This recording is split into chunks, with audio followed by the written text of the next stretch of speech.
South India shopping mall, the wedding mantra, సరికొత్త wedding collection, South India shopping mall. కారంతో కడుపు నింపుకోవాల్సిన పరిస్థితి వచ్చింది. మనం ప్రశాంతంగా నిద్రపోవాలంటే ఈ ఆపరేషన్ సక్సెస్ కావాలి కామ్రేడ్. అలాగే కామ్రేడ్.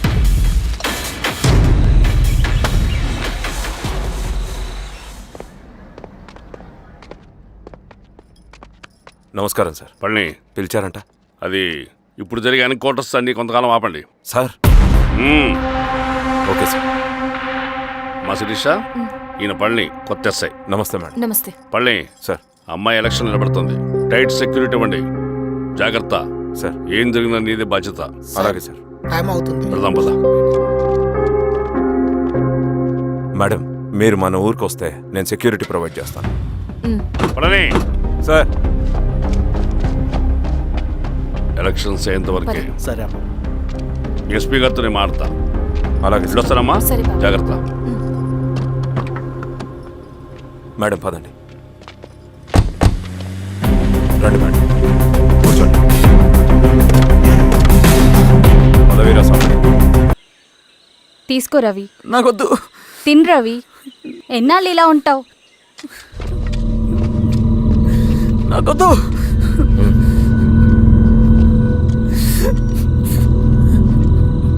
అక్కడ పెట్టేసి తిను.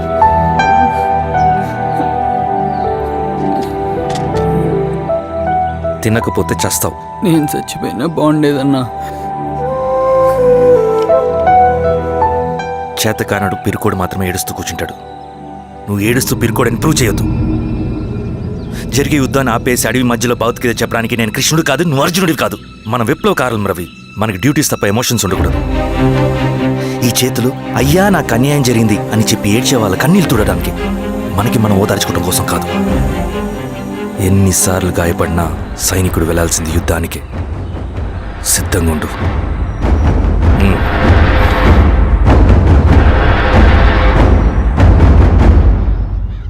Sebastian, Greyhounds commander. DGP recommendation అంటే చాలా పవర్ఫుల్ అని మీ ఉద్దేశం, కానీ వాడు మీకంటే ప్రతిదానికి ఒక స్ట్రాటజీ ఉంటుంది.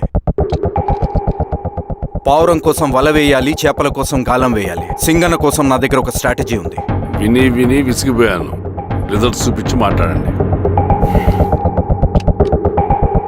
సో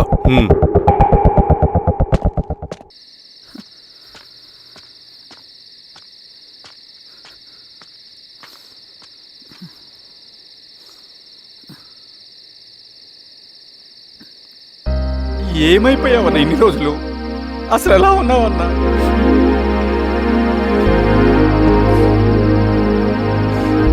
కాఫీ ఇస్తావా? తెస్తాను.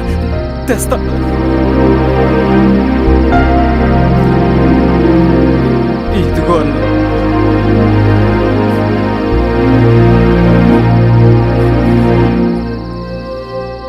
అన్నా, శిరీష గారు నీకేమనేది ఇచ్చారన్నా. శిరీష నా కోసం ఇక్కడికి వచ్చిందా? అవునన్నా, చనిపోయే ముందు ఇక్కడికి వచ్చారన్నా. దేవత లాంటి మనిషి అన్న, అనవసరంగా చంపేశారన్నా.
పేషెంట్ లేచాడు. అన్నా అన్నా ఎక్కడికన్నా పనుంది ఆగురా. అన్నా రే ఆగు. అన్నా అన్నా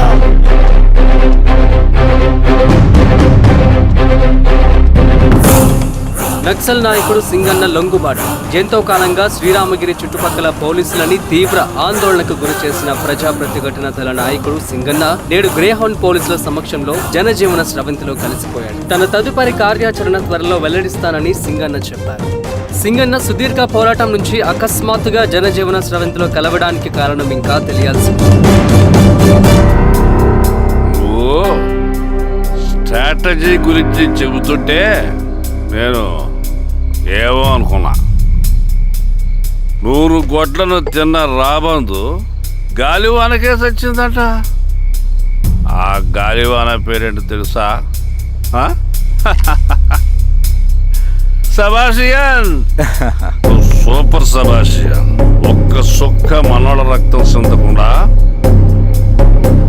నువ్వు అంత పెద్ద నక్సలైట్ని పట్టుకున్నావంటే బా, నీ స్ట్రాటజీ మామూలు కాదబ్బా. నాకు ఇచ్చిన కమిట్మెంట్ మాత్రం మర్చిపోద్దు సార్.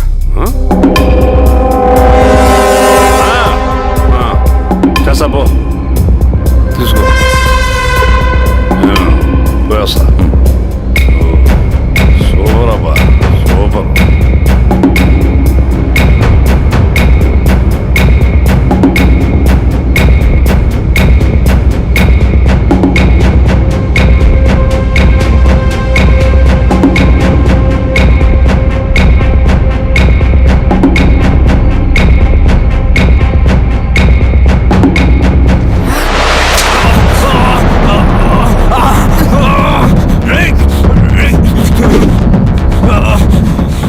నువ్వు అన్నెక్కడా? నువ్వు సింగన్న మనిషివా? అడిగిన దానికి మాత్రం సమాధానం చెప్పు. సింగన్న కోసం చేస్తావా? భవిష్యత్తు గురించి ఇప్పుడే మాట్లాడా? జీవితం మీద ఆశుంటే చెప్పరా? నాకు టైం లేదు. చెప్పను. నీ గొంతులో దిగిన మామూలు కత్తి కాదు, విషం పూసిన కత్తి. 2 నిమిషాల్లో నీ చావా బతుకో డిసైడ్ అయిపోతాయి. చెప్పు. చెప్తాను. శ్రీనివాస లాడ్జిలో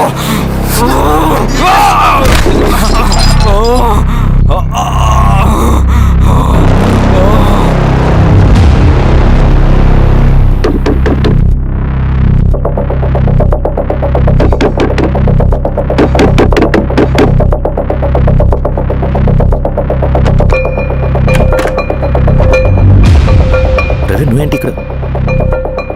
సర్లే లోపల.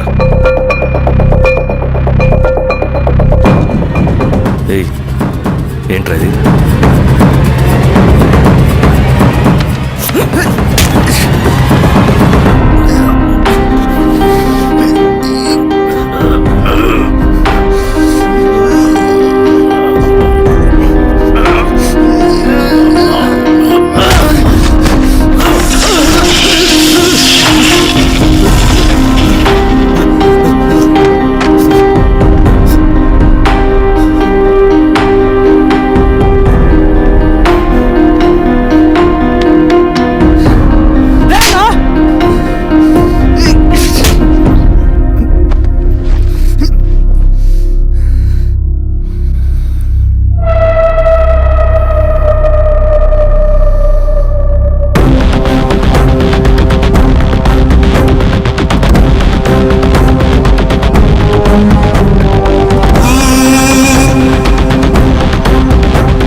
రవి ఏమైందిరా?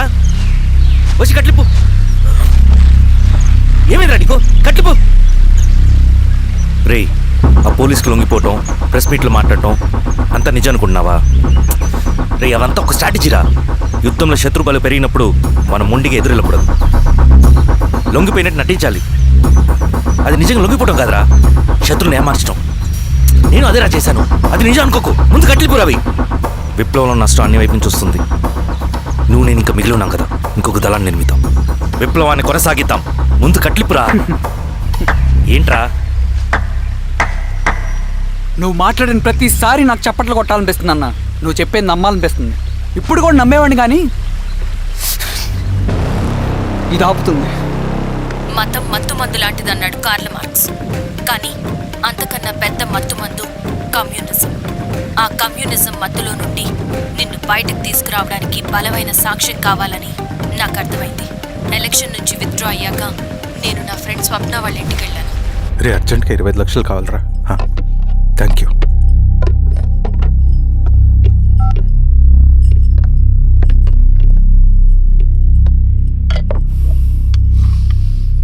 చాలు.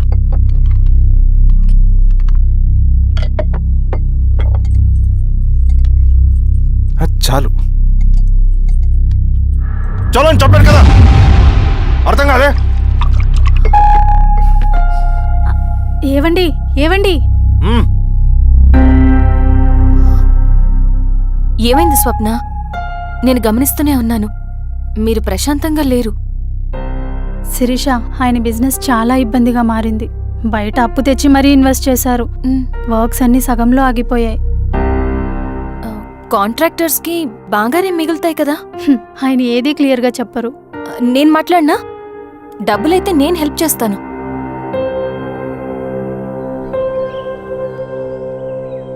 అన్నయ్య, చెప్పమ్మా. మీరు డబ్బు గురించి ఏదో ఇబ్బంది పడుతున్నారని అర్థమైంది. అవునమ్మా, ఈ ఏజెన్సీ కాంట్రాక్టర్ బతికే ఇంత ఏది సాఫీగా ఉండదు. అన్ని వైపుల నుంచి అడ్డంకులే. ప్రజల ప్రయోజనం కోసం బిల్డింగ్లు బ్రిడ్జ్లు కట్టాలి, అడ్డమైన వాళ్ళకి లంచం ఇచ్చుకోవాలి. ఇప్పుడు ఈ నక్సల్స్ ఒకళ్ళు తయారయ్యారు. నా బ్రతుక్కి పని పూర్తయ్యేదాకా ఫండ్స్ లిస్ట్ చేయరు, వీళ్ళేమో పంచాయనివ్వరు. ఏం చేయాలో అర్థం కావట్లేదు. నక్సల్సా? నక్సల్స్కి ఏంటి సంబంధం? అదే కదా సమస్య. బయట ప్రజల కోసం మేము ఉన్నామంటారు, లోపల ఎక్స్ట్రాషన్కి అలవాటు పడ్డారు. ఎవరు కరెక్ట్గా లేరమ్మా. ఎక్కడి వాళ్ళన్నయ్య? పినపాకం మండలం నక్సల్స్ 25 లక్షలు అడిగారు.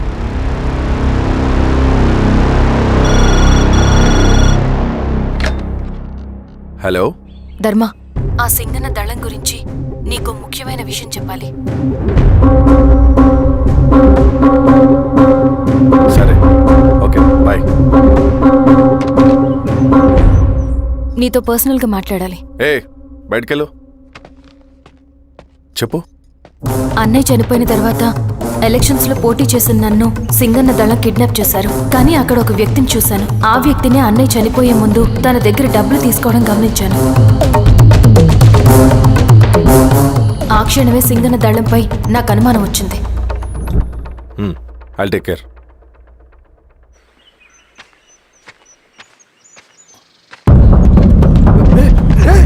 భయపడదు, మేము చంద్రుడు మనుషులు. నన్నేం చేయకండి. కూర్చోబెట్టండి. మీకు కావాల్సింది దీంట్లో ఉంది.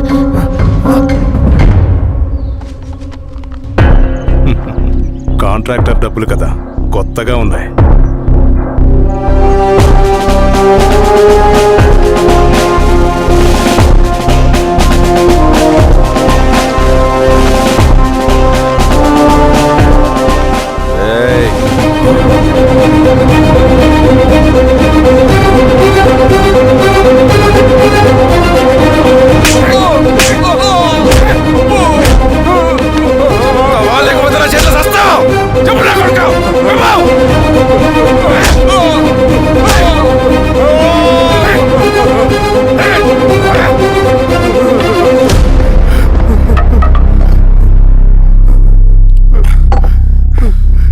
వీళ్ళ అన్న మీదున్న ప్రేమ అభిమానం ముందు మన పోలీస్ లాఠీలు ఓడిపోయాయి. చంద్రన్ ఎన్కౌంటర్ ఎలాగూ పోతాడు. కానీ విచిత్రం ఏంటంటే వాడి భార్య నర్సమ్మ, కూతురు మమత, కొడుకు నరేష్ మరో ఎన్కౌంటర్లో పోవడం చాలా బ్యాడ్ న్యూస్. చెప్పు శిరీష, ఏం చేయమంటావు? నువ్వు ఒక డెసిషన్ తీసుకున్న తర్వాత ఎవరి మాట వినవు కదా. హే దాస్ సార్. రేపు మార్నింగ్ న్యూస్ పేపర్ వద్దని చెప్పు. సరే సార్. తెలిసిన విషయం మళ్ళీ మళ్ళీ చదవాలంటే చాలా బోరింగ్.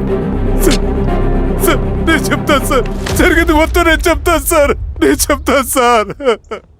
సింగన్న దగ్గర నేను 20 సంవత్సరాల నుంచి పనిచేస్తున్నాను సార్. పేదవాళ్ళ కోసం అన్న చేస్తున్న ఉద్యమంలో మేమందరం చాలా కష్టపడి పనిచేసేవాళ్ళం. కానీ ఒకరోజు నేను చెప్పినంత చెప్పి ఈశ్వర్ రెడ్డి దగ్గర 10 లక్షలు తీసుకురండి. దేనికన్నా ఇదంతా? దేనికేంటి? మొన్న ఆ కాంట్రాక్టర్ దగ్గర నుంచి, నిన్న బిల్డర్ దగ్గర నుంచి, ఈరోజు ఈశ్వర్ రెడ్డి దగ్గర నుంచి. అధికారం కోసం. డబ్బు ఉంటే అధికారం వస్తుంది, అధికారం ఉంటే డబ్బు వస్తుంది. నాకు రెండూ కావాలి. హిట్లర్ పెయింటర్ అవుదామని అకాడమీలో జాయిన్ అవ్వాలనుకున్నాడు, కానీ పనికిరాడని చెప్పి రిజెక్ట్ చేశారు. హిట్లర్ ఏం చేశాడు?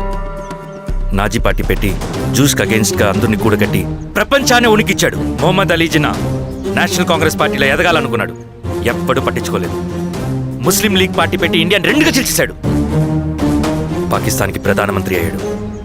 ప్రపంచంలో ఎక్కడైనా సరే 2 కులాలు, 2 మతాలు, 2 ప్రాంతాల మధ్య చిచ్చు పెడితే చాలు, అధికారం వెతుకుంటూ మన కాళ్ళ దగ్గరకు వస్తుంది. జమ్మూ అండ్ కాశ్మీర్ నుంచి మహారాష్ట్ర, గుజరాత్ ఎక్కడైనా సరే, ఎవరైనా సరే ఇదే గేమ్. నేను అంతే. ఒక మామూలు కార్యకర్తగా దళంలో చేరాను నేను. కానీ ఈరోజు న్యూస్ పేపర్లు అయినా సరే, జనాల్లో అయినా సరే, ఎక్కడైనా సరే ఒకే పేరు, Singanna, Singanna, Singanna. And I love that. Naxals కొంటే ఈ అడవినే శాసిస్తాం, రాజకీయాల్లోకి వస్తే రాష్ట్రాన్ని శాసిస్తాం. చంద్ర, మన చదువులకి, మన తెలివితేటలకి ఈ అడవిలోనే మగ్గిపోవాలా? నువ్వే ఆలోచించుకో. ఆ మాటలు విన్న నేను ఆలోచనలో పడ్డాను. తన స్వార్థం కోసం ఉద్యమమును పెడదారి పట్టిస్తున్నాడని అప్పుడే అర్థమైంది. కానీ నాకు వేరే దారి లేదు. సింగన్న ఆదేశం ప్రకారం మేము వెంటనే వెళ్ళి ఈశ్వర్ రెడ్డిని కలిశాం. సింగన్న పార్టీ ఫండ్ కోసం 10 లక్షలు ఇమ్మన్నారు. ఆ డబ్బులు ఇస్తే రైతు కూలీ సమస్య ఉండదని చెప్పమన్నారు. అంత డబ్బా నేనెందుకు ఇవ్వాలి? నువ్వు గెలుస్తావనే భ్రమలో ఉన్నావు. ప్రజలంతా అమాయకులు కాదు రెడ్డి. ఈ ఊళ్ళో ఏం జరుగుతుందో నువ్వు మాకు చెప్పక్కర్లేదు. మీకు పార్టీ ఫండ్ ఇస్తే మాత్రం నేను గెలుస్తానని గ్యారంటీ ఏంటి? తప్పకుండా గెలుస్తావు. ఆలోచించుకో, తెలివైన వాడివి.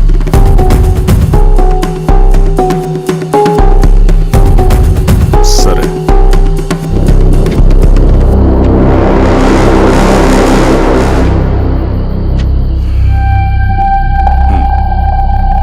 కానీ నాదో కండిషన్. నేను సింగన్ని పర్సనల్గా కలవాలి. చూస్తా. కానీ ఒక విషయం, ఈ మ్యాటర్ బయటికి రాకూడదు. జాగ్రత్త. సింగన్న స్ట్రాటజీ ప్రకారం మాకు ఈశ్వర్ రెడ్డి దగ్గర నుంచి డబ్బులు వచ్చాయి. అప్పుడు నరసింహుల్ని పిలిపించి, నువ్వు ఎలక్షన్ నుంచి విత్డ్రా అవ్వాలి నరసింహులు. విత్డ్రానా? 30 సంవత్సరాల తర్వాత వచ్చిన అవకాశం అన్నా ఇది. గెలిచే ఎన్నికల్లోంచి తప్పుకోమంటారేంటి? ఎందుకన్నా? నిన్ను ఈ ఎలక్షన్లో నిలబెట్టింది కమిటీయే, విత్డ్రా చేయమనేది కమిటీయే. సెంట్రల్ కమిటీ ఏం డిసైడ్ చేసినా అది మనం ఫాలో అవ్వాలి. మనకి వేరే ఆప్షన్ లేదు.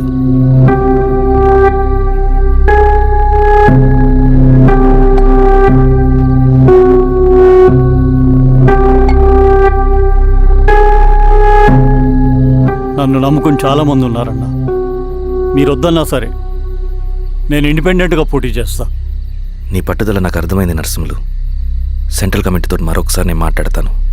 కొంచెం వెయిట్ చేయి, తొందరపడద్దు. లాల్ సలాం. లాల్ సలాం. తన మాటకి ఎదురు చెప్పిన నరసింహుల్ని క్రూరంగా హత్య చేయించి, ఆ హత్యను ఈశ్వర్ రెడ్డి చేయించాడని అందరినీ నమ్మించి, ఆ తర్వాత ఈశ్వర్ రెడ్డిని కూడా. ఏంటి ఈశ్వరరెడ్డి గారు, కలుద్దామనుకున్నాం కానీ ఇలా కలుస్తామనుకోలేదు. ఏంటంత కోపం? ప్రజానాయకుడు నరసింహులు చంపినందుకు నీకు మరణదండనే. ఇంతకీ నన్ను ఎందుకు కలుద్దామనుకున్నావు? నర్సన్ చావుకి నాకు ఏ సంబంధం లేదు. నిన్ను కలిసి ఊరు సమస్యలు, ప్రజా సమస్యలు పరిష్కరించు. అడవికి సింహం రాజు. అడవైనా ఊరైనా ఈ సింగన్నే రాజు.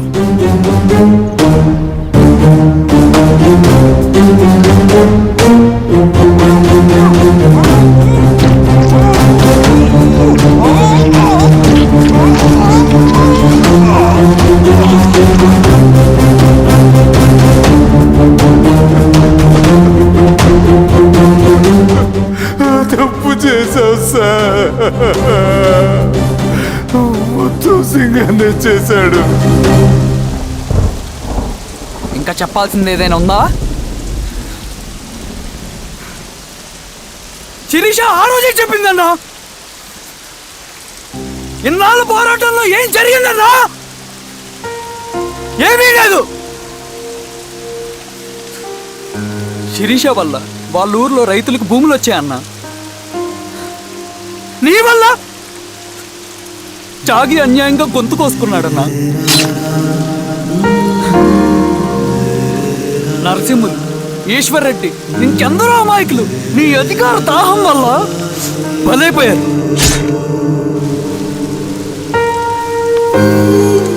వీరస్వామి, పల్లెనప్పన్, ఇంకెంతో మంది పోలీసులు నీ కుట్రలో కాలిపోయారన్నా. ఏంటన్నా, నీ వెనుకున్న పాపానికి మన దళ సభ్యులు ఎంతో మంది అమాయకులు చచ్చిపోయారు.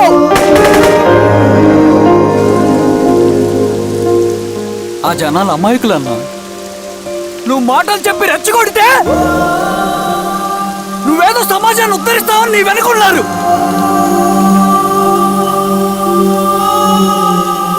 వాళ్ళకి కావాల్సింది కరప్షన్ లేని సమాజం. అది ఊరైనా అడివైనా.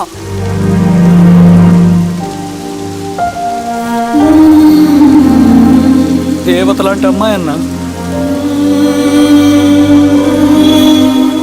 బతికినంతకాలం అందరి జీవితాన్ని బాగు చేసిందన్నా.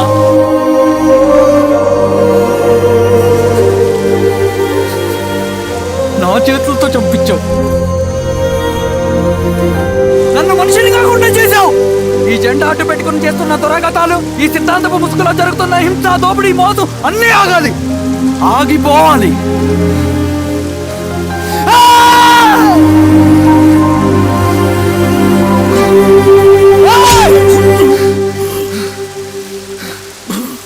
నువ్వు చెప్పిన సమాజం స్థాపితం కావాలంటే నువ్వు సమాధి కావాలి.